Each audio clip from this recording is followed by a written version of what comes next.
Hi, and welcome to the program. The case of journalist J.S. Tissainayagam attracted wide attention in the local and international media last week when the court ruled that he was guilty of writing and publishing articles that contributed to communal hatred and promoted terrorism, and for accepting funds from the LTTE for his news website. He was sentenced to 20 years rigorous imprisonment. The verdict has come as a shock to Sri Lanka's media community, as it is the first time that a journalist has been charged under the Prevention of Terrorism Act. Our first story this week gives you a closer look.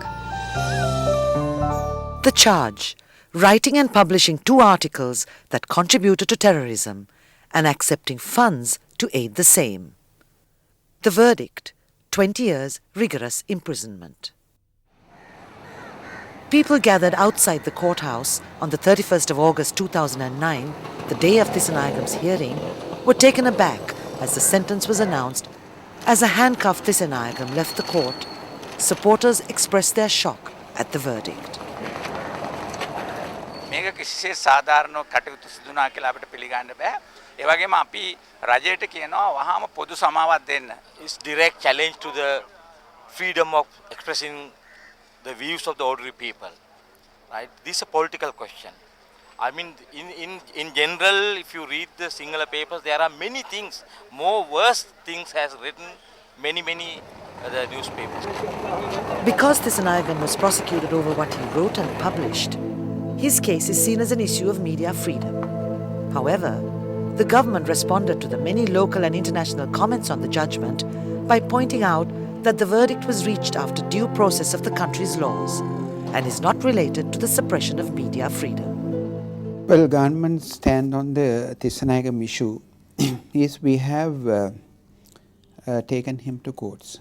So the law of the country has been used.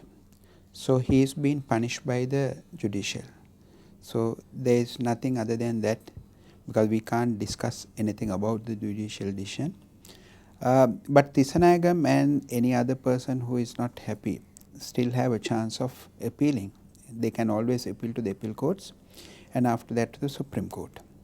The government arrested Tissainayagam and we were able to prove that he had links with the LTT and also the articles written against the government or to tarnish the country's image was proved in court, so court has given a judgment. Whether it's a journalist or any other citizen should know what the law is in the country and they must work according to the law of the country. So if somebody is following the law of the country, then nobody can take them to courts. So I don't think that there is any sort of threat on the media freedom. Arrested on the 7th of March 2008 under the Prevention of Terrorism Act, Tissanayagam's case spanned 1.5 years, the duration of which he spent in prison. His final sentence was imposed on 3 counts: conspiring to edit, print and distribute the Northeastern Monthly magazine from the 1st of June 2006 to the 1st of June 2007, collecting money to run the magazine and thereby furthering the cause of terrorism, and for inciting communal feelings by editing, printing and distributing the magazine. Tissainayagam is the first journalist to be arrested under the Prevention of Terrorism Act, which was first enacted as a temporary law in 1979 but made permanent in 1982. Since then, this draconian law, which gives the police broad powers to search, arrest and detain suspects, has remained entrenched in Sri Lanka's justice system for the past 30 years. The government is adamant that journalism should not be a foil for terrorism. But there are those who feel that Tissa's arrest was just the opposite. Charges of terrorism being used as an excuse to arrest a journalist purely because he voiced dissent. I cannot criticize the judgment as it was delivered by the court of law.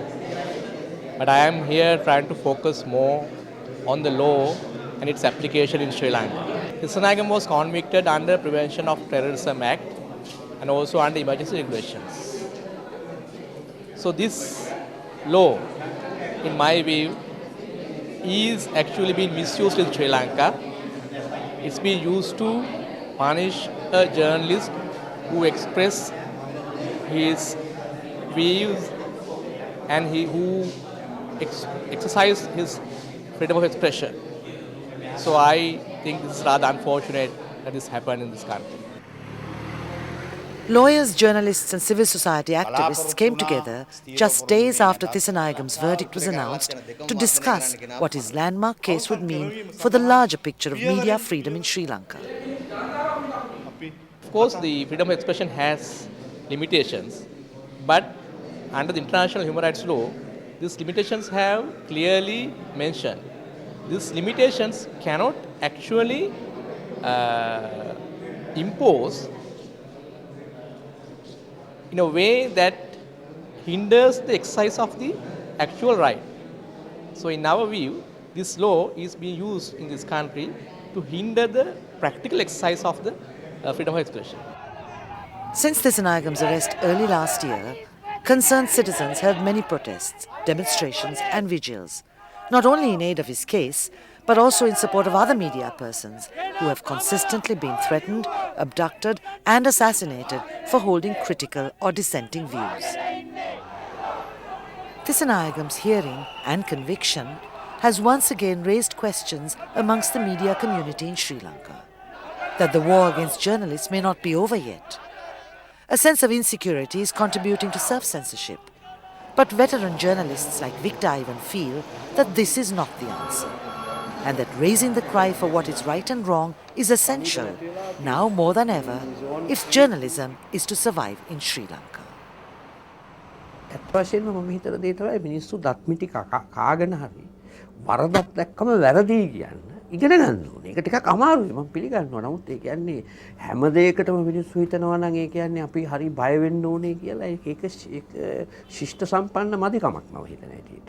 ඉතින් මම හිතන්නේ මේ දේවල් වලින් මිනිස්සු ඉගෙන ගන්න තියෙන පාඩම තමයි අනවශ්‍ය තරම් පක්ෂ ભેද වලින් තොරව රටේ වරදක් වෙනකොට ඒක වැරදි කියන්න පොඩියට හරි හඬ නගන්න මිනිස්සු පුරුදු වෙනවා. නම් ඒ සඳහා ධෛර්යය ඇති කර ගන්න ඕනේ.